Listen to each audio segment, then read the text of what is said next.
మూడోదిగా గెడ్డం రాజీవ్ గారు ఎదగండి అమ్మా. నాలుగోదిగా ఎల్లమిల్లి యాకోబరాజు గారు.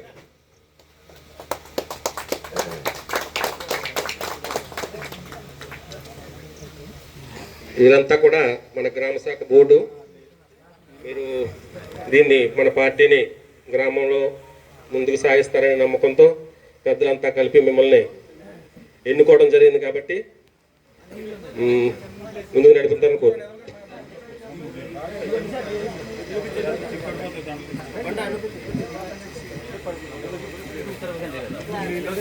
వైఎస్ఆర్సీపీ మండల ఉపాధ్యక్షులుగా వర్క్ చేస్తూ అనేక కార్యక్రమాల్లో ఎప్పుడూ చురుగ్గా పాల్గొంటూ మరి గత నెలలో ఆయన మరి పరమావధించడం జరిగింది. ఆయన మరణం నిజంగా పార్టీకి తీరని లోటు.